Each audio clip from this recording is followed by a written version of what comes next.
Нешто по 16 часот избувна голем шумски пожар во подножјето на Соговските планини на околу 1 километар над Кочани. Огнот зафати борова шума на површина од околу 10 хектари, а помогнат од силниот ветар брзо се прошири во правец на градот и најверојатно ќе зафати поголема шумска површина. На терен се наоѓаат екипи на територијалната противпожарна единица од Кочани, кои со возила и пожарникари се обидуваат да го контролираат ширењето на огнот. Истовремено, колегите интервенираат и на пожар кај селото Бање во општина Чешиново-Облешево, па единицата не е комплетна за интервенцијата во Кочани. Поради тоа се повикани на помош и колегите од Штип и Виница, истакна Благој Паунов, командир на територијалната противпожарна единица од Кочани. Првичните сознанија укажуваат дека пожарот е предизвикан од удар на гром, а сувата вегетација дополнително придонесува за неговото брзо ширење. На истата локација имаше пожари пред една седмица, при што изгоре шума на површина од околу 10 хектари.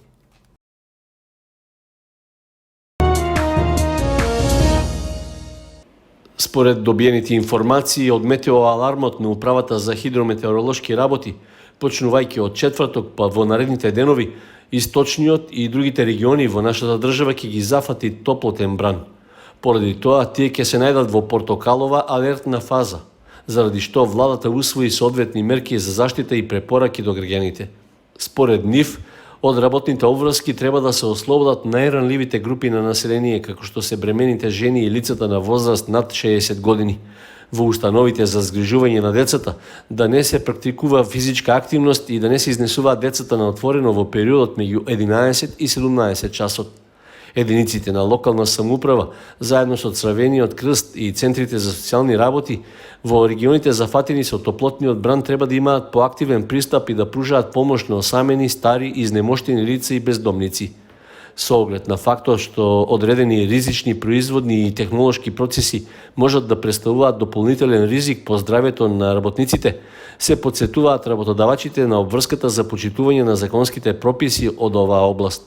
Овие температури кои што се очекуваат го дефинираат портокаловото ниво за опасност од високи температури на територијата на целата земја. До сега имаме доста високи температури, може да се каже дека до сега летото е со надпросечни температури.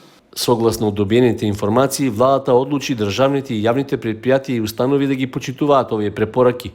Во исто време се препорачува и на приватниот сектор да го организира работното време со цел за заштита од директна сончева изложеност на работниците и избегнување престој на отворено во периодот меѓу 11 и 17 часот. Оваа мерка ќе биде со времетраење од 4 дена до понатамошно одлучување. Истовремено упатен е апел до населението во целиот летен период да ги почитува општите мерки за заштита на здравјето што важат за екстремно топли денови, како што е останување во затворени простори и користење светла и лесна облека со заштитни очила и капа. Исто така треба да се внесува помало количество храна, претежно овошје и зеленчук, а да се пијат поголеми количества течности, најдобро обична вода. Поради високите температури и зголемената можност за појава на труење со храна и цревни заразни заболувања, препорачано е задолжително миење на земјоделско-градинарските производи и добра термичка подготовка на храната. Исто така, по потреба и на дневна основа, Комисијата за следење на ефектите од високите температури при Министерството за здравство ќе предлага и нови мерки и активности за минимизирање на ризиците, особено за најранливите категории граѓани во деновите што доаѓаат. На седницата што се одржала во вторникот, владата ги усвоила измените и дополнувањата на предлог законот за минерални суровини, а по предлог на Министерството за економија. Со овие новини предвидени се повеќе основи за еднострано раскинување на договорите за концесија за експлоатација на минерални суровини од страна на државата, како и зајакнати мерки за следење на наплатата на концесијски надоместоци со јасни и прецизни услови за достава на финансиска гаранција, што би ги покрила настанатите штети, доколку концесионерот него рекултивира земјиштето што е деградирано со експлоатацијата. Министерот за економија Крешник Бектеши на пресконференција ги образложи измените во законските одредби, при што истакна дека тие се направени заради заштита на животната средина.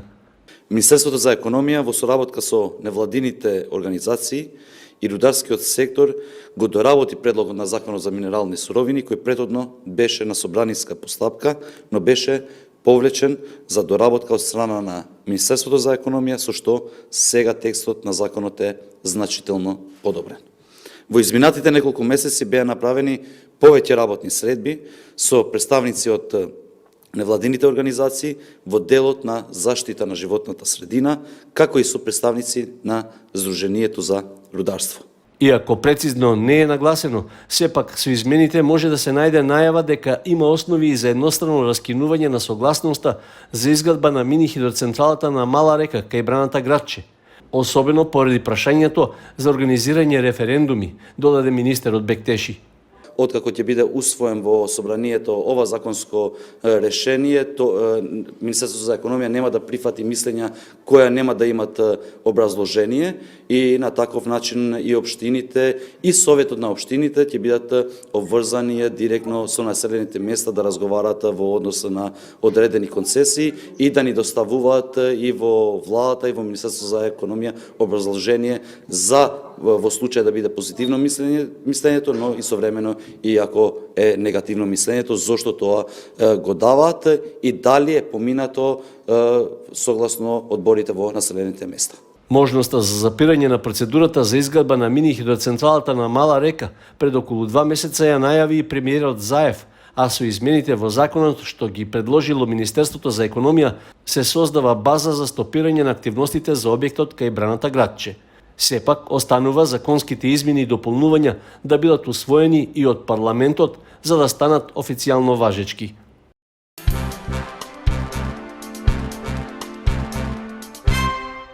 Општина Кочани го објави огласот за избор на изведувач за реконструкција на улицата Роза Петрова. Со проектот планирано е да се обнови 1 километар од коловозот, од вкрстувањето со улицата Ристо Симеонов до спојот со улицата Страшо Ербапче во близина на Општата болница во Кочани. Од десната страна на оваа улица ќе се изгради тротоар, односно на 800 метри ќе бидат поставени бетонски павер елементи, со што целосно ќе биде уредена и пешачката зона. Улицата Роза Петрова е една од најфреквентните во Кочани. Таа ги поврзува дел од неколкуте големи населби во градот: Текешински Лозија, Драчевик, Калиманова глава и Валок. Изградбата на неколку нови колективни објекти за домување дополнително го зголемија нејзиното сообраќајно значење. Таа е една од комуникацијските врски на западниот врез на Кочани кон туристичкиот локалитет Пониква. Со предстојната реконструкција целосно ќе се поправат оштетувањата и ќе се подобри сообраќајната сигурност. Според проценките, целиот проект ќе чини над 7 милиони и 700 илјади денари, при што обезбедена е финансиска поддршка преку Министерството за локална самоуправа, односно од Бирото за регионален развој, во висина од 5,5 милиони денари.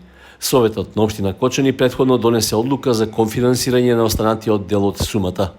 Службите за јавни набавки во општина Кочани очекуваат постапката за избор на изведувач на реконструкцијата да заврши до крајот на август, а градежните работи на терен да почнат оваа есен.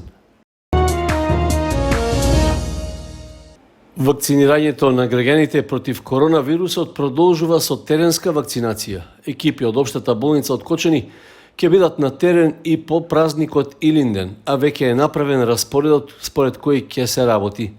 Во известувањето што е испратено до јавноста стои дека граѓаните кои немаат закажан термин, првата доза вакцина ќе можат да ја примат во пунктовите во основните училишта, и тоа на 5 август во селото Теранци, на 6 во Бурилчево, на 9 август во Бања, на 10 август во Жиганци и на 11 во селото Уларци. Вакцинирањето ќе биде во периодот од 8 до 10 часот. Жителите од околните населени места кои гравитираат кон споменатите пунктови можат да дојдат и да се вакцинираат. За вакцинирање неопходно е да се поседува документ за лична идентификација, за да можат здравствените работници да ги впишат податоците и граѓаните да бидат евидентирани во системот Мој термин. При тоа се апелира до населението од споменатите села во општина Чешиново Облешево што помасовно да излезат на вакцина, со што ќе се помогне во спречувањето на понатамошното ширење на пандемијата. Основните и средните училишта од Кочани се уште ја немаат комплетирано постапката за избор на транспортна компанија што ќе извршува бесплатен превоз на учениците. Повторно е објавен јавен повик за пријавување на заинтересираните превозници за 7 линии, за кои претходно е поништена постапката од првата јавна набавка.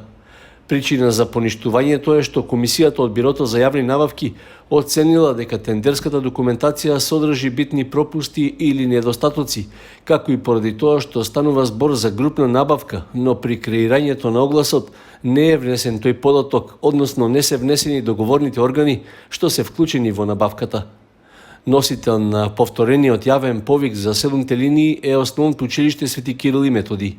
Проценетата вредност на услугата за превоз за 7 линии изнесува близу 5,5 милиони денари. Со јавниот тендер треба да се обезбеди бесплатен превоз до и од училиштата за 80 ученици. 7 линии се на релациите до Жиганци и попатните населени места, како и кон Теранци, Нивичани, Пеклани и Виница, при Бачево, Делчево и кон селото Саса. Според јавно достапните информации, со бесплатен превоз ќе бидат опфатени учениците од подрачните основни училишта Свети Кирил и Методи и Никола Карев, како и од двете средни училишта во Кочани. На заинтересираните понудувачи им е оставен доволен рок за учество на тендерот, како и за евентуални жалби во врска со постапката. Крајниот рок за доставување на пријавите е до 27 август, што значи дека ако нема забелешки или жалби на постапката, до почетокот на септември треба да биде познато кој ќе обезбеди услугата за бесплатен превоз на основците и средношколците во општина Кочани.